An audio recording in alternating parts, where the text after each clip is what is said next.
Meus irmãos, vamos abrir a Bíblia no texto de Amós, o capítulo 1. Nós vamos ler os versículos 1 e 2 de Amós. Uma está de marcação comigo, 2 versículos.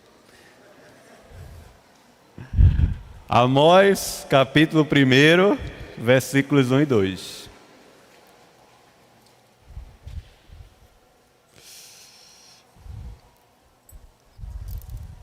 Diz assim a palavra do Senhor. Palavras que em visão vieram a Amós, um pastor da cidade de Tecoa, a respeito de Israel. Isso aconteceu nos dias de Uzias, rei de Judá, e nos dias de Jeroboão, filho de Joás, rei de Israel, 2 anos antes do terremoto. Amós diz: o Senhor rugirá de Sião, e de Jerusalém fará ouvir a sua voz. Os campos dos pastores estarão de luto, e o alto do Carmelo secará. Amém.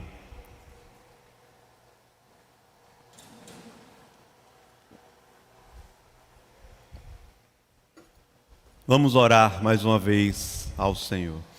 Pai, lida a Tua palavra nessa noite.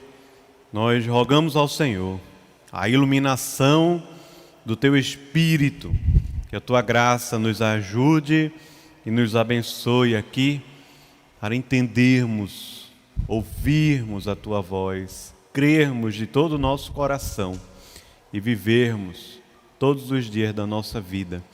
Em nome de Jesus. Amém. Amém.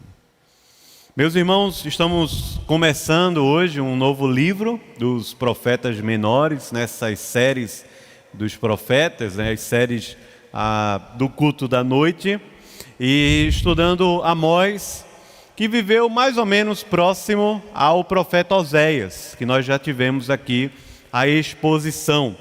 O seu ministério, o ministério de Amós, estava situado entre 2 reis. No reino do norte, como já aprendemos, Jeroboão II, rei de Israel, que reinou durante aproximadamente 60 anos. Você talvez fique assustado com esse número grande assim do reinado, mas naquela época isso era um sinal de estabilidade, porque quando a coisa estava difícil, um matava o outro, que matava o outro, e em Israel, por exemplo, em um mesmo ano ou 2 anos, que tiveram 3 ou 4 reis diferentes. A instabilidade. Não é o caso agora do livro de Amós, porque Jeroboão II reinou durante 60 anos. E lá em Judá, ele pegou ali um pedaço do reinado de Uzias, como Josafá, também um período muito bom. Amós era profeta do reino do sul, mas ele era chamado por Deus a profetizar no reino do norte. Aquele reino que nenhum dos seus reis fizeram o que era reto perante o Senhor, chamado Israel, reino do sul, chamado Judá. Nessa época, ambos eram uma potência política e militar, melhor dizendo. Ambas as nações, Israel, reino do norte, Judá, reino do sul, eram potências militares. No reino do norte, Israel voltou a crescer. Reconquistou lugares que foram perdidos dos seus limites territoriais. O comércio voltou a crescer na cidade. As lojas não estavam mais tão fechadas como antigamente. As pessoas passaram a se divertir um pouco mais, vivendo uma vida um pouco mais tranquila e prazerosa. Alguns até enriqueceram bastante lá no Reino do Norte, enquanto outros também passaram a viver na miséria e na indiferença. Nesse período, os rituais aconteciam normalmente no templo que lá fizeram em Samaria, que era a capital do Reino do Norte. Apresentavam os rituais, sacrifícios, a vida religiosa continuava acontecendo. Porém, em detrimento disso, o que estava acontecendo é que a vida do povo, do dia a dia, era como se nada acontecesse. Cheio de idolatria, sincretismo teológico e religioso, o povo vivia também preso a diversos tipos de promiscuidade e de impurezas no meio do povo de Deus. Amós é um profeta, talvez até, como a gente poderia dizer, chato. Porque quando você está num período difícil e você diz assim, as coisas não tão fáceis, e todo mundo concorda, beleza, é ótimo. Mas quando aparentemente está tudo muito bem, e alguém vai lá no meio e diz, não está nada bem. Se vocês não se arrependerem, uma nação vai vir e vai destruir tudo o que vocês têm. Amós é esse profeta. Ele é alguém que está na contramão do movimento econômico, social, político e religioso, porque ele tem uma palavra a dizer.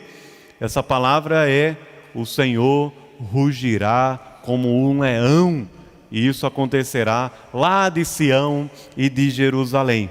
Esse livro é dividido em 4 partes. Nós estamos aqui na introdução do livro, que é chamado de prólogo, mas depois disso nós temos 4 partes no livro de Amós. A primeira parte vai do verso 3 ao capítulo 2, versículo 16, quando Amós traz juízos, castigos divinos a várias nações da terra. Segunda parte, Amós prega ao povo. Há uma série de pregações que vai do capítulo 3 até o capítulo 6. No capítulo 7, Amós traz a ideia do julgamento em diversas figuras, chamados de perfis diferentes, figuras que são utilizadas, parábolas, visões a respeito do juízo de Deus contra o povo. E ele termina o seu livro trazendo uma promessa.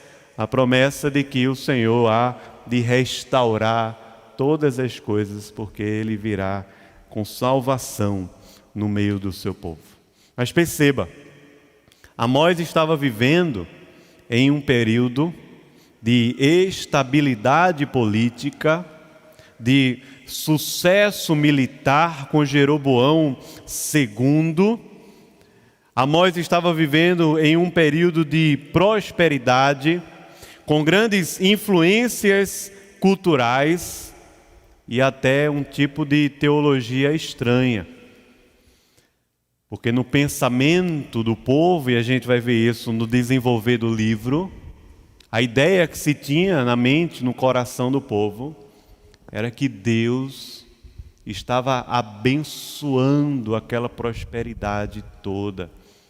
E Deus não estava interessado com a vida particular. Uma coisa é o que eu faço no templo, outra coisa é o que eu vivo no meu particular. E havia no meio do povo meio que essa ideia, essa teologia estranha de que Deus não iria intervir na vida particular das pessoas. Pelo contrário, a prosperidade era um sinal de aprovação e da bênção de Deus. E conquanto em alguns casos possa ser verdade, em outros a prosperidade pode ser uma grande cilada, uma grande farsa que esconde a miséria espiritual que muitas vezes nós estamos vivendo e também as nossas famílias. Amós estava vivendo nesse período, e com tudo isso o povo continuava apresentando os rituais. Amós chama esse povo de arrogante. Amós diz que eles viviam ali um tipo de falsa piedade. Ele dizia que a adoração do sábado não era condizente com a vida de justiça e retidão durante a semana, e que eles não estavam buscando a Deus coisa nenhuma, porque se buscarmos a Deus, ou quando nós buscamos a Deus, a nossa vida, ela é transformada.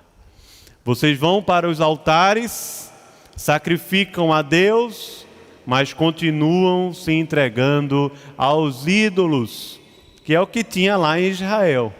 Esse Jeroboão II é segundo porque o primeiro rei do Reino do Norte era chamado Jeroboão, o primeiro.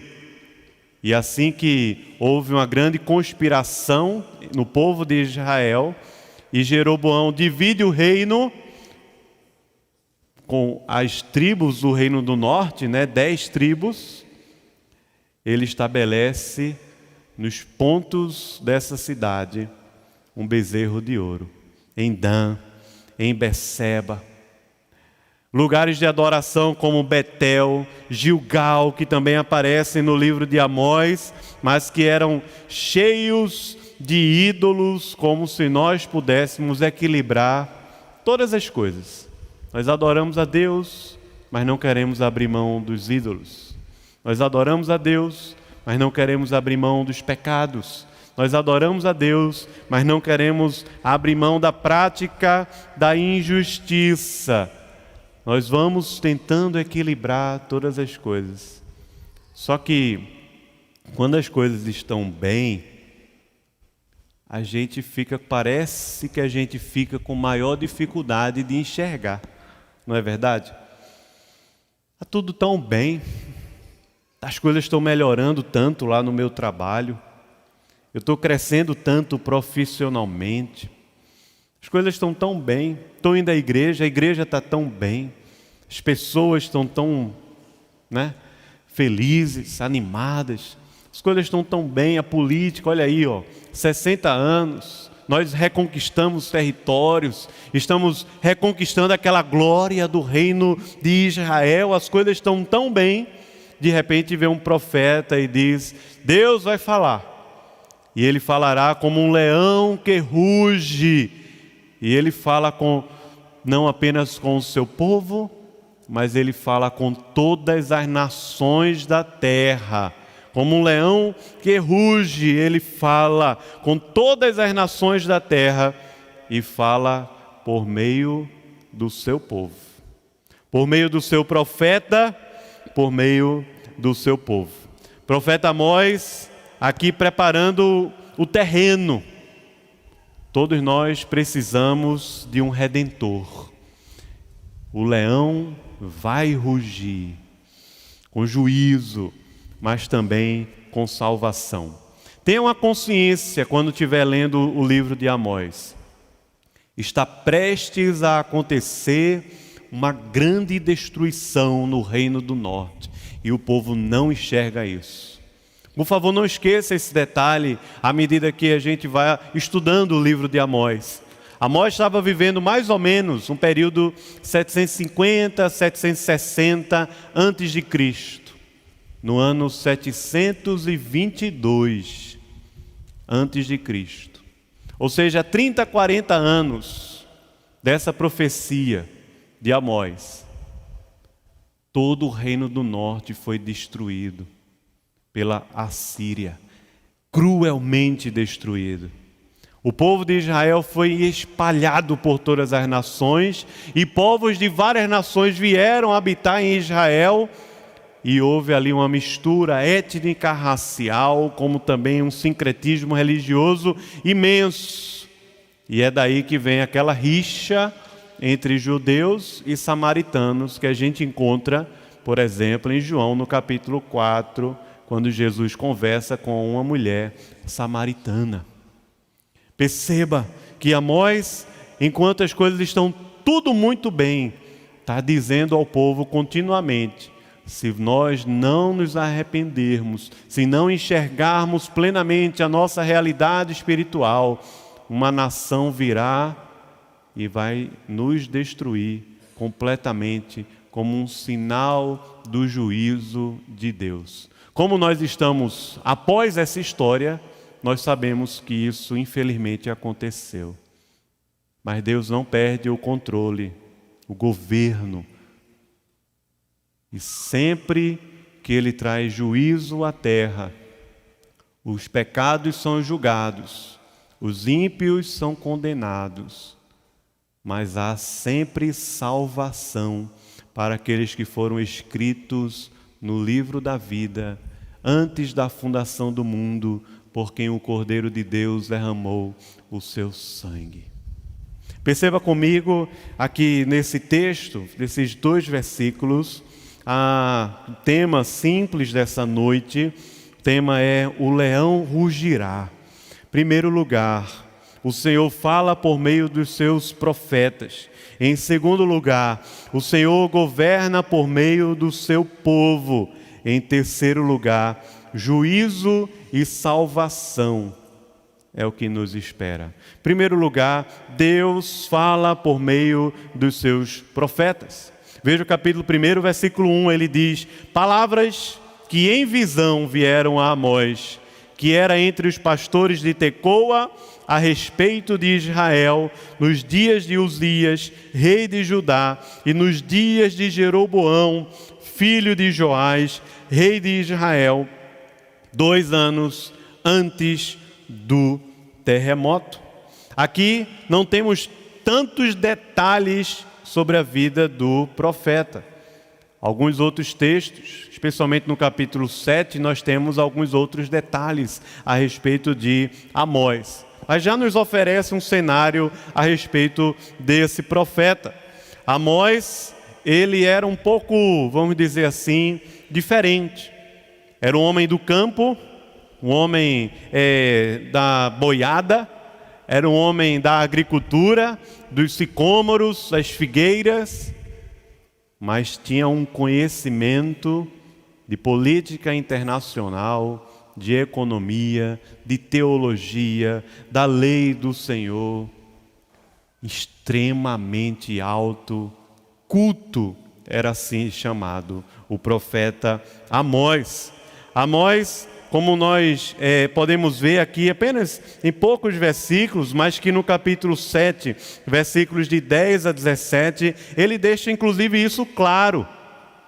Ele diz: não era digno, eu não tinha condição, eu estava lá cuidando da minha boiada, eu estava lá cuidando da minha vida, dos meus afazeres, até que Deus veio ao meu encontro e me estabeleceu profeta para que eu pudesse falar as palavras de Deus. É interessante porque, especialmente no meio do livro, ali capítulos 3, 4, 5, 6, nós temos o profeta Amós citando e fazendo referência à lei do Senhor. É com a lei de Deus que o profeta fala ao povo, porque é quando a palavra de Deus é proclamada que pode haver salvação. Amós faz isso porque Amós conhece a lei do Senhor, Deus o chamou para ser profeta. Ele não era talvez daquele grupo de religiosos, zelosos, um profeta que estava lá dentro do templo, participando das grandes liturgias. Não, ele era um homem do campo, um homem da palavra, e ele recebeu visões da parte de Deus para falar ao seu povo. Um profeta do reino do sul, chamado por Deus a profetizar no reino do norte. Um pastor de ovelhas da cidade de Tecoa, um boieiro e alguém que trabalhava com sicômoros, como nós já aprendemos. Um boieiro. E que ele mesmo faz esse paradoxo, dizendo: eu era um homem do campo, mas Deus me chamou para ser profeta às nações. Um homem culto, mas não era a sua cultura que salvaria o povo. Um homem que conhecia a lei, a palavra do Senhor, porque Deus fala por meio dos seus profetas. É interessante porque nesse versículo, capítulo 1, versículo 1, nós temos a profecia do Senhor que vai ser dada por meio de uma pessoa real, que viveu em uma época real e em um lugar real. Aqui não tem tanto essa coisa do misticismo, da espiritualidade, como alguns falam. O profeta era um ser humano, como nós, era Amós, tinha nome. O profeta morava numa cidade, a cidade de Tecoa. ele tinha história, e a sua história fazia parte da formação de Deus com ele também. Profeta, ele viveu numa época específica, que é interessante aqui, ele diz exatamente que foi 2 anos antes do terremoto. A dificuldade é descobrir qual foi exatamente o ano e qual foi exatamente o terremoto que está se referindo aqui. Mas foi num tempo específico, foi num lugar específico, foi um profeta que tinha nome, que tinha história e que tinha formação, que Deus escolheu para falar ao seu povo. Porque Deus não fala ao seu povo por meio de homens que entram em transe espiritual. Deus fala ao povo por meio de homens que falam de formas diferentes, que têm histórias e lugares diferentes, referências de estudos e de experiências diferentes, que viveram em lugares diferentes, que provaram de coisas diferentes, mas que tudo isso faz parte do plano de Deus para formar cada um de nós, para vivermos no tempo e no espaço, em fidelidade ao Senhor e ao seu ministério.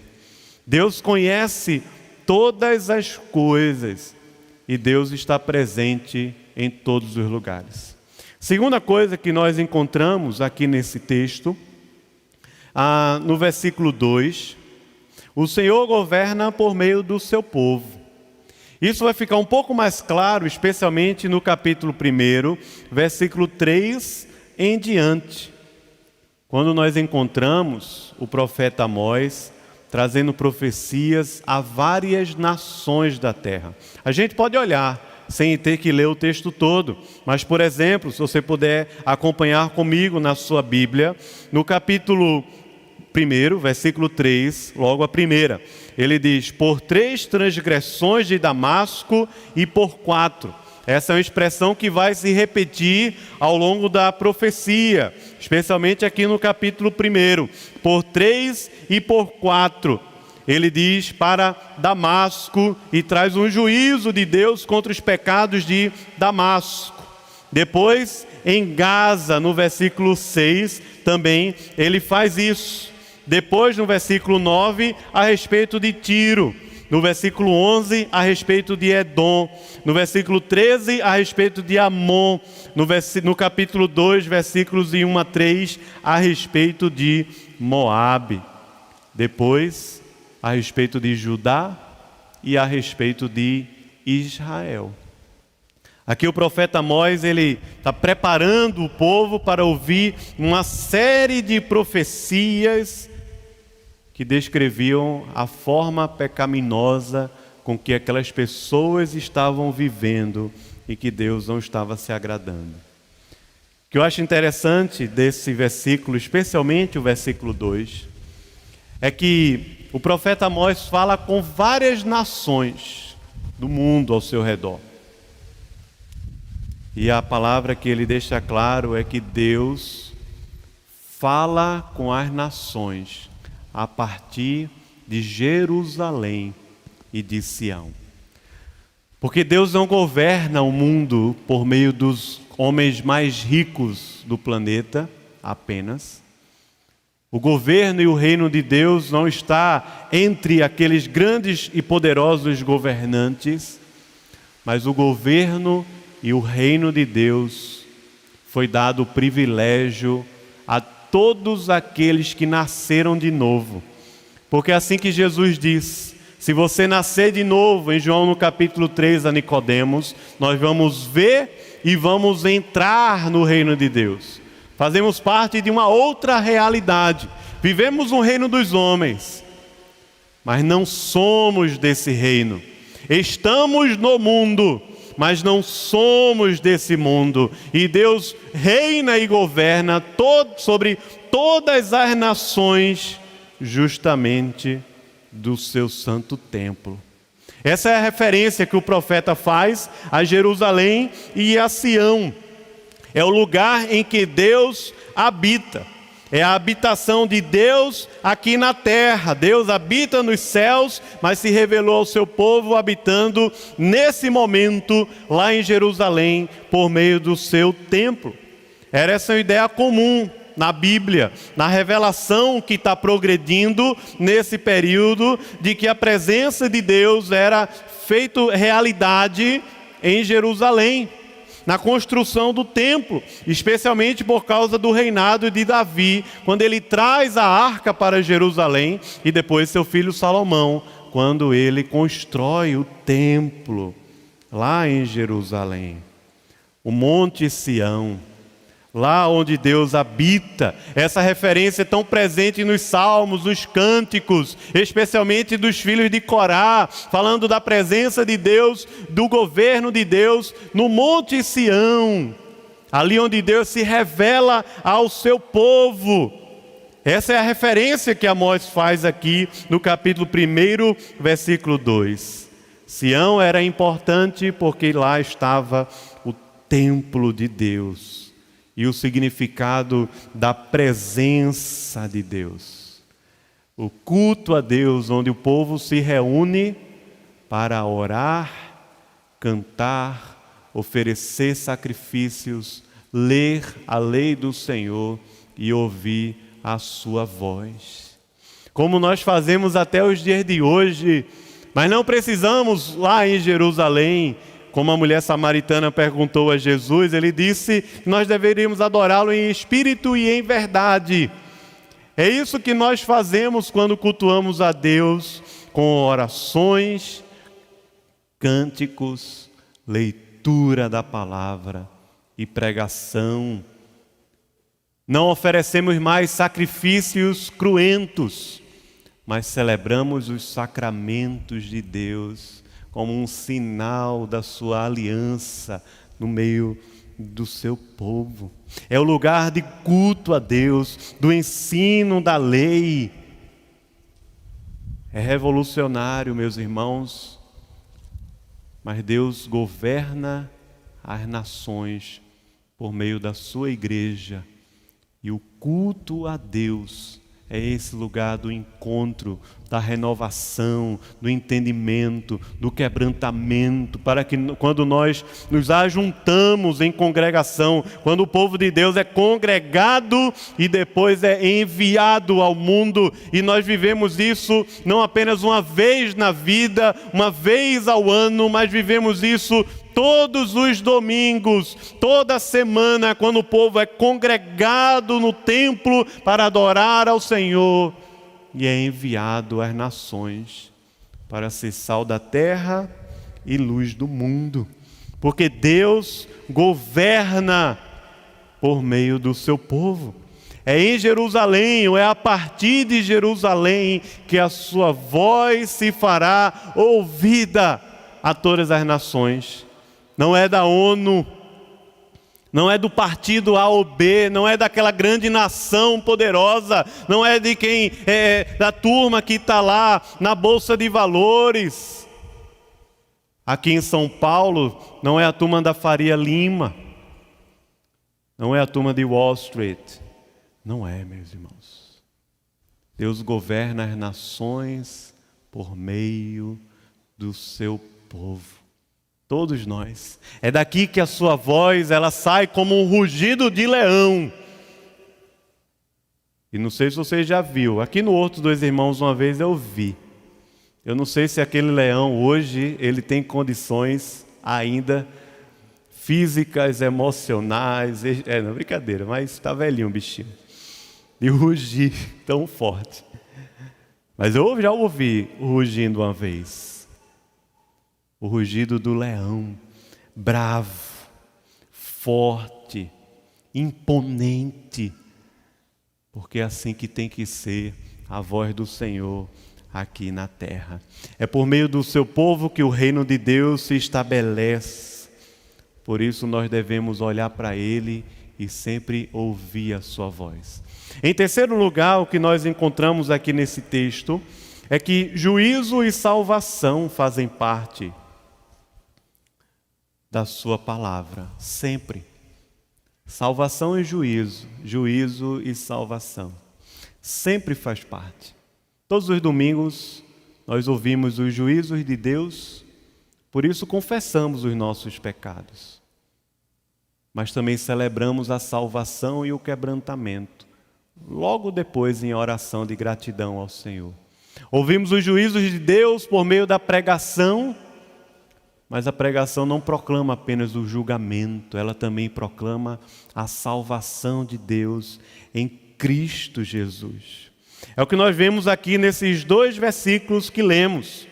Juízo e salvação é o que nos espera. A ação do julgamento de Deus que está em movimento no meio do seu povo. Lá atrás, o reino do norte, Israel. Ao mesmo tempo que Deus revela o maravilhoso poder que Ele tem ativo no meio do seu povo, em Sião e em Jerusalém. Ele está rugindo como quem está pronto para atacar. É a ira de Deus que aqui está evidente contra os pecados do povo. Aquilo que é conhecido e que nós aprendemos em Joel. O dia do Senhor virá. Não tardará. É um dia de juízo, também é um dia de salvação. Ele diz aqui, inclusive, que algumas coisas acontecem como um sinal desse juízo. Por exemplo, no capítulo 1, um terremoto. Versículo 1, no versículo 2, ele diz que haverá uma seca.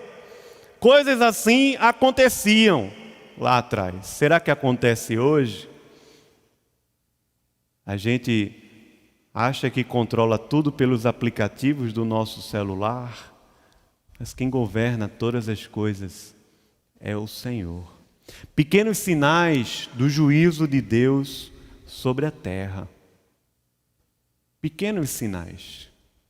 Ainda não é o juízo final, mas são pequenos sinais como um terremoto, como uma seca, talvez uma pandemia, por que não? Sinais de que a nossa vida é frágil, que o mundo é mau, que o nosso coração é corrupto e idólatra, é carente de Deus. O reino da Assíria estava prestes a tomar conta de tudo. Essa é a profecia de Amós. O juízo virá. E não vai demorar tanto. 30 anos, 40 anos. O juízo. Um outro pequeno sinal, porque ainda não foi o juízo final. Apenas um sinal que aconteceu com o reino do norte por meio da Assíria. Mas daqui a alguns anos, há de acontecer também com o reino do sul por meio de uma outra nação. Você lembra? A Babilônia. Mas aí já vai ser lá para frente, 586 mais ou menos, antes de Cristo. O fato é que esses pequenos sinais que apontam para um Deus que é justo e que apontam para uma realidade que é futura e é superior. O juízo final acontecerá. Aquele que está sentado em seu alto e sublime trono julgará o mundo inteiro. Como diz a profecia em Apocalipse, no capítulo 18, a Babilônia vai cair. Mas enquanto essa história acontece, Deus vai salvando os seus. Não é interessante? Ele diz para Noé: nunca mais vou destruir a terra. E vocês vão ver isso, porque vai ter um sinal. Um arco-íris, é a preservação de Deus. Nunca mais vou destruir a terra. Deus vai restaurar a terra. Mas primeiro Ele julgará os homens, os pecados. Mas enquanto essa história está acontecendo, Deus vai salvando os seus. O Evangelho vai saindo daquela região ali de Jerusalém e Israel e vai tomando conta do mundo. Chegou no Brasil, em 12 de agosto de 1859, por meio de um missionário chamado Simon Tom, que teve um ministério aqui no Brasil profundo, especial de Deus, mas que durou apenas 7 anos. Ele chega ao Brasil com 27 anos, morre com 34 anos. Plantou igrejas, presbitério, seminário, jornal, tantas coisas em tão pouco tempo, das quais nós colhemos frutos até os dias de hoje. O Evangelho vai avançando sobre a terra. Enquanto isso, Deus vai salvando os seus. Coisas ruins continuam acontecendo. Enquanto isso, Deus vai salvando os seus. Porque o juízo de Deus, quando alcança a vida do crente, não é o fim. Nunca é o fim. É sempre um meio. O juízo de Deus, quando alcança o Filho de Deus, nunca é o fim, sempre é o meio pelo qual Deus há de revelar para nós que Ele tem um bem para todos aqueles que amam ao Senhor e que são chamados segundo o seu propósito. É assim que nós aprendemos a palavra, é isso que o profeta Amós tem a dizer ao seu povo. Deus virá em juízo, mas enquanto isso, Ele há de trazer também quebrantamento e salvação. Porque Deus disciplina a todos quantos Ele ama. E Ele sabe o melhor caminho para nos encontrar, mesmo que seja o caminho da dor, do sofrimento, às vezes da sua poderosa mão, que quando pesa sobre os seus filhos, é por amor, para tratamento, para cura, para restauração. É o Deus que muitas vezes toca em coisas na vida da gente que doem bastante, mas nunca faz isso para o mal. É aquele metiolate de antigamente. Não é o de hoje em dia. Hoje em dia é Nutella. Eu queria comprar o de antigamente, mas não tem mais. Aquele de antigamente que ardia bastante. Aquele elixir sanativo que ardia tanto que espumava, mas que fazia bem, curava, limpava as nossas feridas. É assim que Deus opera, porque o Senhor julgará e destruirá o caminho dos ímpios, mas Ele disciplinará e congregará os justos. Juízo e salvação sempre estão presentes. O leão rugirá, é o que Amós tem a dizer, porque Deus fala por meio dos seus profetas, o Senhor governa por meio do seu povo. Juízo e salvação é o que nos espera. Aqui a profecia de Amós, ela era temporal. Havia coisas que aconteceram, estavam acontecendo e iriam acontecer no tempo e no espaço, como nós já falamos aqui. O povo estava vivendo de uma forma assim, qualquer. Deus há de julgar. Deus vai trazer uma nação, vai julgar, vai acontecer. É um futuro próximo. Mas tem um futuro distante também, quando o Senhor Jesus Cristo veio na sua primeira vinda. E há ainda um futuro mais distante, quando o Senhor Jesus Cristo voltar. Por isso, meus irmãos, nós que estamos vivendo nesse intervalo, nesse interlúdio, entre a primeira e a segunda vinda de Jesus, precisamos entender que esse profeta Amós, ou a profecia de Amós, ela se cumpre em Cristo, para que nós, como sua igreja, ao proclamarmos a palavra de Deus, tenhamos essa voz profética aqui na terra, de juízo, como também de salvação. Deus continua falando por meio da sua palavra. Nós é que somos o povo de Deus, é que temos essa grande responsabilidade.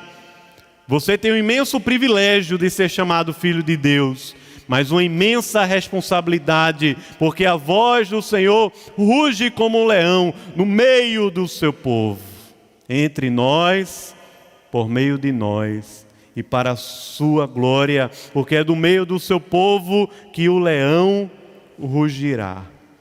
Esse rugido causa pavor e medo a quem não conhece a Deus. Mas o rugido do leão da tribo de Judá, para nós, os seus filhos, é como alento e salvação.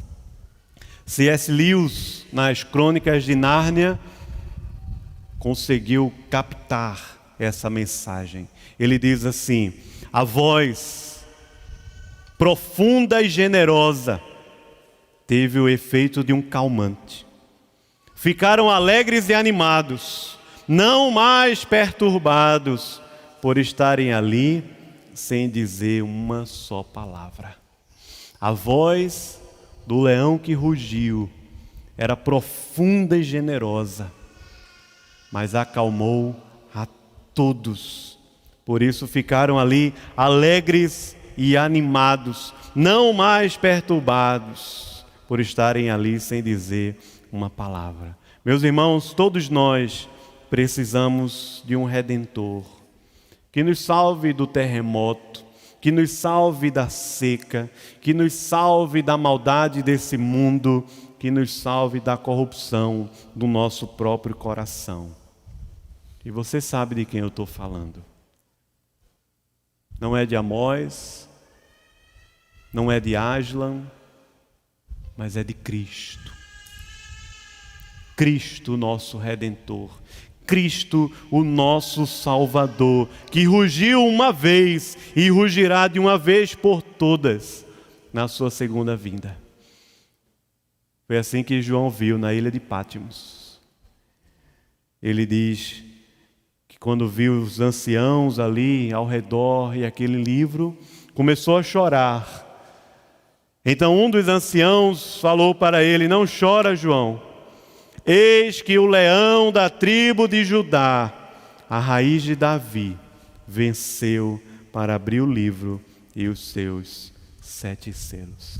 O leão rugiu e venceu para abrir o seu livro e os seus 7 selos. Amém. Vamos orar mais uma vez.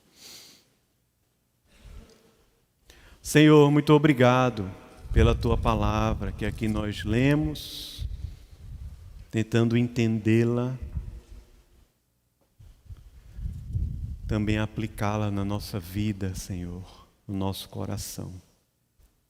Obrigado por Jesus, o leão da tribo de Judá, assim chamado.